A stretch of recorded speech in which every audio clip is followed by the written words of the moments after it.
Assalamualaikum teman-teman, saya Randy Adas, Sekilas IT.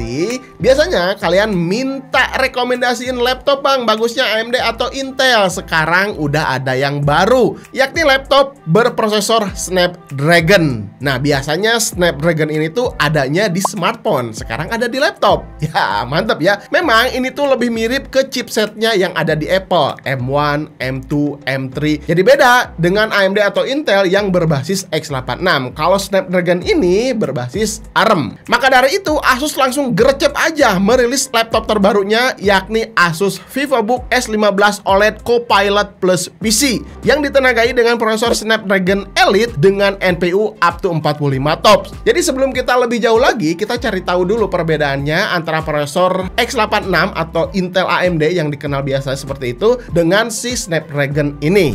Yang pertama perbedaannya tentunya dari arsitektur dan efisiensinya. Snapdragon ini menggunakan arsitektur RISC atau Reduced Instruction Set Computing, didesain untuk efisiensi daya sehingga cocok untuk perangkat mobile, laptop yang ingin punya daya tahan baterai jauh lebih hemat. Kalau Intel AMD ini menggunakan arsitektur CISC, Complex Instruction Set Computing, ya dirancang untuk performa tinggi dengan kemampuan tugas-tugas berat seperti main game, editing video, pokoknya pekerjaan-pekerjaan profesional yang cukup berat. Kedua, perbedaannya tentu dari performanya. Snapdragon di sini tuh lebih baik untuk tugas ringan hingga sedang seperti browsing, streaming, nonton film, atau aplikasi-aplikasi yang tidak terlalu berat. Snapdragon di sini masih belum sekuat prosesor x86 yang bisa menghandle pekerjaan-pekerjaan berat. Tapi kalau urusan untuk AI-an, nah ini bisa diandalkan. Yang ketiganya tentu dari kompatibilitas software. Untuk Snapdragon, beberapa aplikasi Windows tuh belum sepenuhnya kompatibel dengan arsitektur ARM. Walaupun sekarang Microsoft sudah mengembangkan atau mendukung emulasi aplikasi x86 pada ARM, tapi tetap performanya tuh ya sedikit menurun dibandingkan ketika kita pakai prosesor berbasis x86. Ya memang kalau kita lihat dari segi performa, Snapdragon ini tuh belum bisa menyaingi prosesor x86 ya. Tapi di sini Qualcomm tuh terus berinovasi untuk mengembangkan si prosesor ARM ini. Salah satunya bekerja dengan Microsoft untuk memaksimalkan dalam ekosistem Windows. Ya meluncurlah Copilot Plus PC ini untuk bisa menghadirkan AI yang lebih inovatif dalam penggunaan sehari-hari yang bisa optimal dijalankan di Windows dengan basis ARM. Salah satunya si Asus VivoBook S15 Copilot Plus PC ini. Bahkan sekarang tuh ya prosesor-prosesor seperti AMD Intel juga sekarang lagi gencar-gencar mengenalkan prosesor yang berbasis AI. Mereka tuh dengan pede mengenalkan bahwa di dalam prosesornya udah ada NPU-nya, udah ada TOPS-nya yang gede-gede gitu ya. Ya wajar aja gitu, sekarang tuh udah zamannya AI. Nah pasti ada yang nanya juga, ini si laptopnya kenapa ada label Copilot Plus PC? Apa sih gunanya? Oke, PC atau laptop dengan Windows 11 aja kan di sini udah pinter banget. Ditambah lagi di dalamnya disematkan NPU atau Neural Processing Unit. Ini tuh semacam otak tambahan yang jago ngurusin AI. Dengan NPU ini, PC kita tuh harus bisa ngelakuin lebih dari 40 triliun operation per detik. Nah, si laptop ini udah ada 45 TOPS, jadi udah melebihi syaratnya. TOPS atau TOPS adalah Tera Operation per Second. Ini adalah metrik yang digunakan untuk mengukur performa AI dalam sebuah perangkat. Ditambah lagi laptop yang berlabel Copilot Plus PC itu bakalan awet baterainya karena menggunakan prosesor berbasis ARM yang terkenal keiritan dayanya. Selain itu juga, laptop yang berlabel Copilot Plus PC juga ada fitur-fitur unik yang bisa kita manfaatkan. Yang pertama di sini ada fitur recall. Ini tuh mirip asisten pribadi yang bisa disuruh-suruh sama kita untuk mencarikan file, foto, video, atau apapun lah yang ada di laptop kita. Fitur yang kedua ada live caption. Ini dengan otomatis ketika kita nonton streaming, film, atau apapun lah itu ya, bakalan ada translate-nya. Kalau kita nonton film Meksiko, film Korea, tidak usah mengunduh subtitlenya, tinggal aktifkan aja live caption. Caranya kalian masuk ke pengaturan, pilih aksesibilitas, pilih live caption, lalu aktifkan. Secara otomatis nanti subtitle atau translate-nya bakalan ada. Wih, keren ya. Fitur yang ketiga ada Story Cube. Ini tuh bisa mengorganisasikan foto atau video atau mengumpulkan video dengan orang yang sama, peristiwa yang sama, atau kejadian-kejadian yang sama. Intinya secara otomatis akan mengkelompokkan setiap folder dan juga bisa membuat highlight video di setiap folder-foldernya. Wah, keren ya. Terus yang terakhir ada Co-Creator. Nah, ini tuh kita bisa buat gambar dengan perintah teks atau referensi yang kita buat nantinya bakalan dibuatkan gambar yang bagus banget. Ya intinya seperti itu. Kalian bisa lihat di sini. Wih, keren kan ya?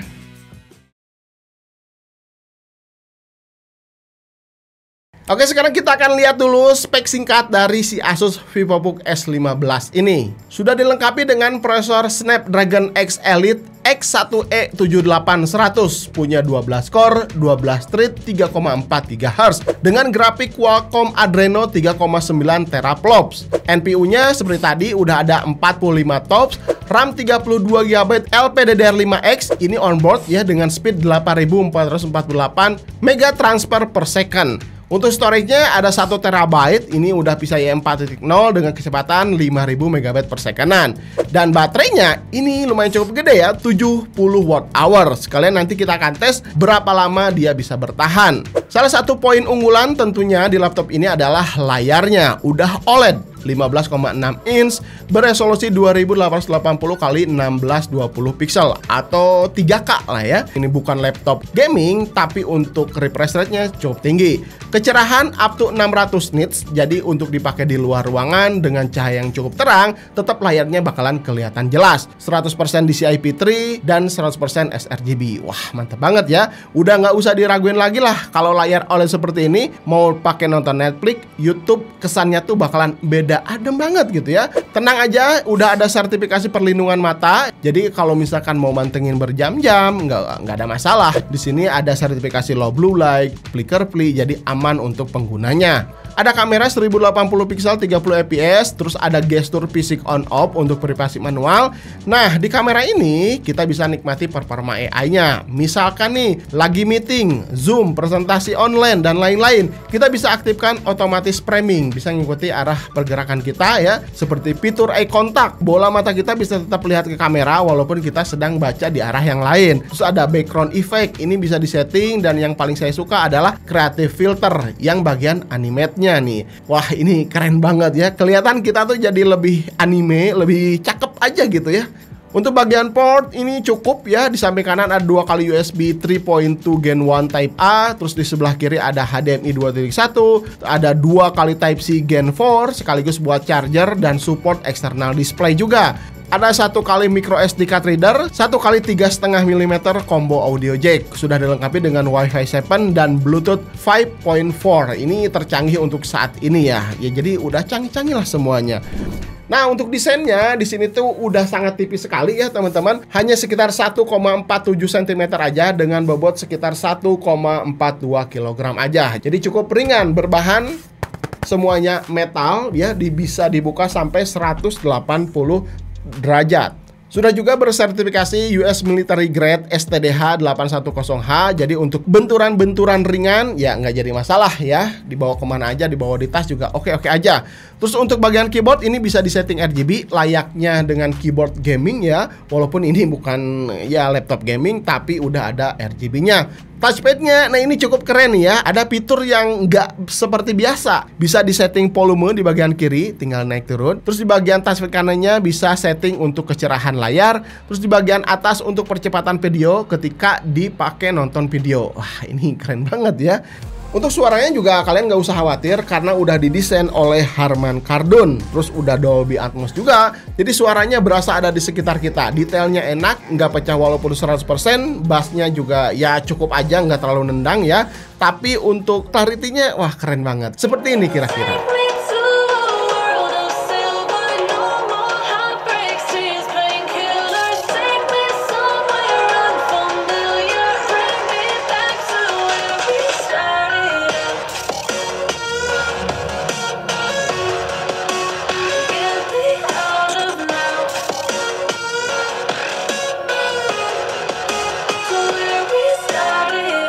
Di sini saya juga penasaran teman-teman, gimana kalau misalnya kita tes main gaming, apakah kuat atau enggak? Oke, di sini saya coba game CS:GO 2.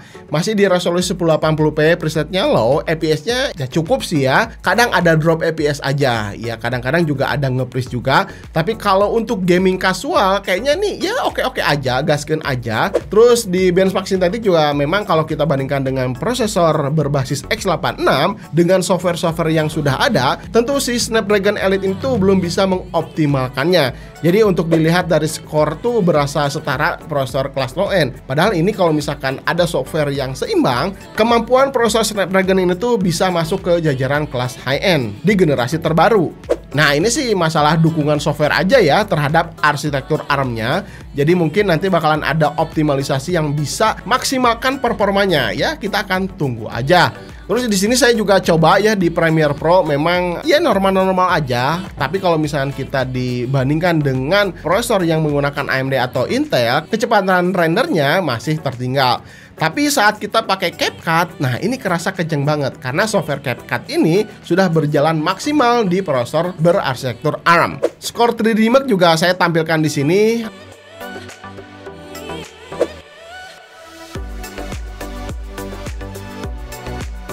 Terakhir untuk baterainya, memang diklaim Asus bisa bertahan 18 jam dan memang untuk penggunaan ringan seperti browsing, ngetik-ngetik di sini tuh ketika saya pakai ya hampir mendekati 18 jam, sekitar 16 jam lebih lah ya. Ya sesuai dengan kegiatan sih, kalau misalkan kita nonton 4K ya, terus dipakai main game, ya tentunya di sini baterainya tuh bakalan tetap aja cepat habisnya.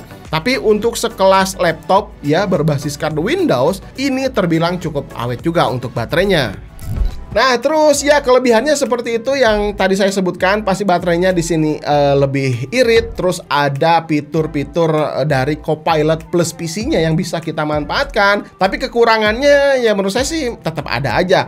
Yang pertama, di sini tuh belum terlalu banyak support software yang bisa dijalankan di prosesor berbasis ARM. Jadi kalau misalnya kita pakai prosesor berbasis x86, semua aplikasi kan semuanya jalan. Tapi kalau di sini ada beberapa yang nggak jalan. Terus yang keduanya tentunya dari harganya teman-teman. Ketika saya lihat di e-commerce tuh sekarang dibanderol 23.400.000 untuk Snapdragon Elite tipe tertinggi ini. Karena di sini Asus punya dua varian ya teman-teman, yang tertinggi sama yang versi rendahnya. Yang versi rendahnya sekitar 19.800-an lah ya. Nah, kira-kira seperti itu teman-teman laptop bertenaga Snapdragon di sini. Ada kelebihan, ada kekurangannya ya. Kira-kira menurut kalian dengan harga yang ditawarkan, kekurangannya bisa tertutupi nggak dengan kelebihan-kelebihan yang ada di sini? Baterainya awet, layarnya cakep, fitur-fitur AI-nya bisa dioptimalisasikan gitu ya, apalagi ada label Copilot plus PC di si laptop Asus VivoBook S15 OLED ini. Ya menurut saya sih ya memang ini kemahalan ya, tapi nanti kita lihat aja nanti ke depannya apakah si prosesor berbasis ARM ini bisa mendapatkan optimalisasi di Windows ya dengan beberapa aplikasi baru ya.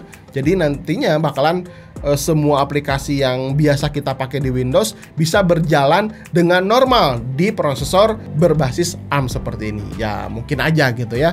Oke, gitu aja teman-teman, mudah-mudahan video ini bisa bermanfaat untuk kalian. Coba komentar aja tentang si Asus VivoBook S15 OLED ini yang berprosesor Snapdragon di kolom komentar, gimana menurut kalian. Oke, saya Randy Adha, sekilas IT. Assalamualaikum warahmatullahi wabarakatuh. Salam teknologi.